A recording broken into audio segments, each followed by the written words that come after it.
বিরোধী দলের উপর হামলা হলে পাল্টা আঘাত করা হবে বলে হুঁশিয়ারি দিয়েছেন বিএনপি নেতারা। সকালের প্রেসক্লাবের সামনে সমাবেশে বিএনপির শীর্ষ নেতারা বলেন, এখন থেকে আর ছাড় দেয়া হবে না, বাধা আসলে তা মোকাবেলা করা হবে। যারা ক্ষমতাসীন সরকারের অধীনে নির্বাচনে যাবে তারা জাতীয় বেঈমান বলেও ঘোষণা দেন নেতারা।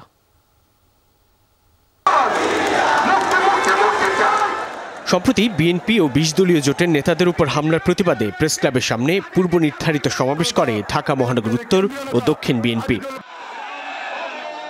সমাবেশের শুরুতেই মঞ্চের সামনে বসাকে কেন্দ্র করে ছাত্রদলের দুপক্ষের মধ্যে হাতাহাতি হয়। রক্তাক্ত অবস্থায় আহত কর্মীকে সরিয়ে নেয়ার পর কেন্দ্রীয় নেতাদের হস্তক্ষেপে পরিস্থিতি শান্ত হয়।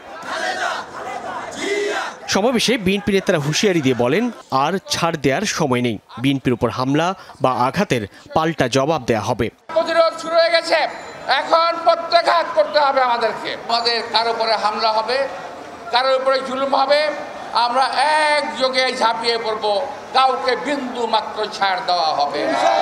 এটা তাদের পরিকল্পিত একটি মহড়া।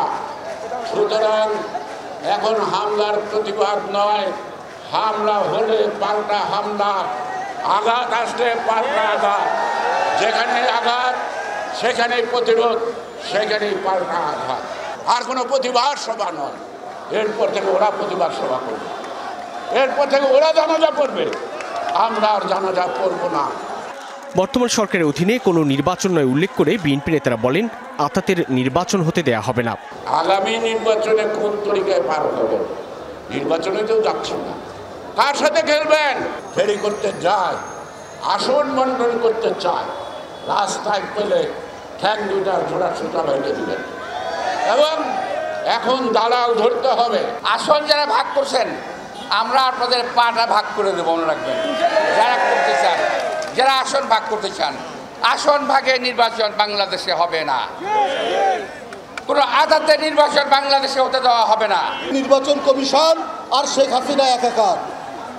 আপনি বলেন এইভাবে নির্বাচন হবে, তখনই যে বোঝা যাচ্ছে ওই নির্বাচন কি হতে পারে, কত মহাজালিয়াতির নির্বাচন হবে।